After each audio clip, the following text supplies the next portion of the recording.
Last Sunday, we concluded the Easter season with the great feast of Pentecost.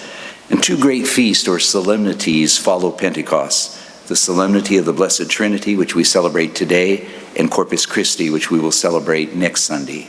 And the Trinity is a central mystery of our Christian faith.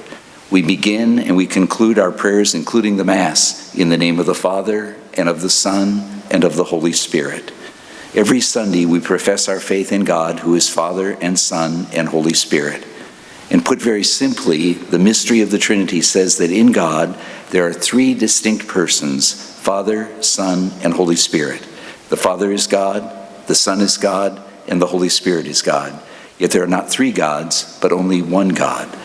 We call the Trinity a mystery of our faith, not in the sense of a problem that we can solve, but in the sense of something that is beyond our limited human understanding. And minds much greater than mine have found examples from the world around us to help us at least to approach the great mystery of the Trinity. St. Patrick famously used the image of the shamrock.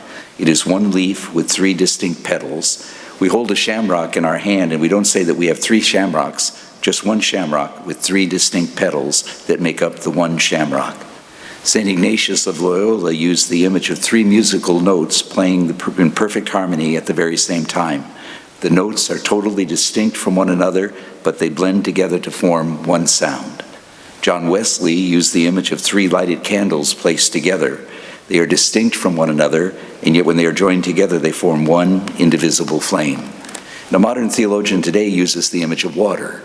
Water is a substance that exists in three distinct different states. In the liquid state is water, in the solid state is ice, and in the vaporous or gaseous state is steam. One substance existing in three distinct forms. But when all is said and done, examples from the world around us are only feeble examples. The Spirit remains and always will be a mystery. But it is a mystery that has been revealed. Each one of us, in a very real sense, is a mystery. There are things about us that people can know by observation. But there are other things that can be known only if we choose to reveal them. We reveal who we really are, to those we love. And there are things that we can know about God by observation. We can look at the creation, the world that God has created, and know that the Creator God is infinitely creative. We can look at the saving God who gives his life for us on the cross, and know that the redeeming God is infinitely loving. We can look at the effects of the Holy Spirit on the apostles and in the life of the church, and know that the sanctifying God is infinitely powerful. But there are other things that we can only know about God if God chooses to reveal them.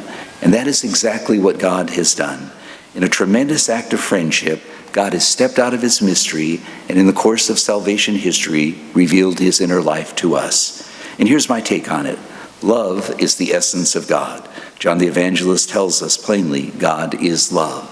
And the mystery of the Trinity, the mystery of the inner life of God, is the mystery of perfect love. From our own limited and imperfect experience of love in our lives, we know that love draws us together.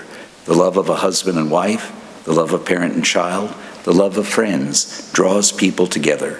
And the greater the love, the greater the bond. The greater the love, the greater the unity. So great is the power of love that in the sacrament of matrimony, a man and a woman are called to become one. God is love, perfect love. And the inner life of God reflects that perfect love.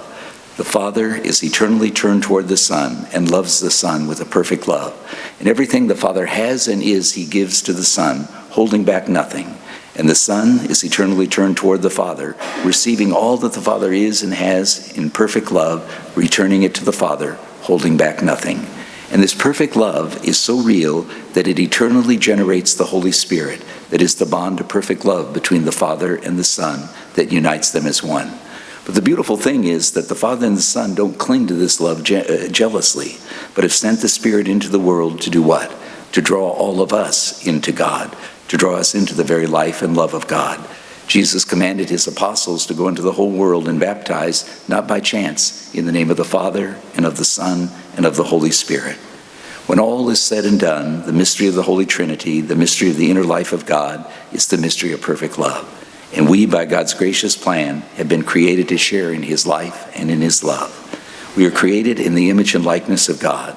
And our God is a community of divine persons. We were not created to be alone. While people might sometimes drive us crazy, and we might at times dream of living on a deserted island, deep down we know that we were created to be in communion with others. We yearn for this communion, and heaven is where this communion with God and with one another will be complete.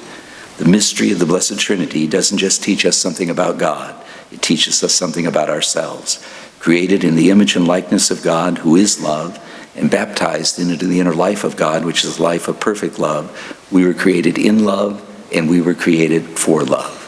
Just as we begin and end our prayers in the name of the Father, and of the Son, and of the Holy Spirit, let us begin and end all things in love.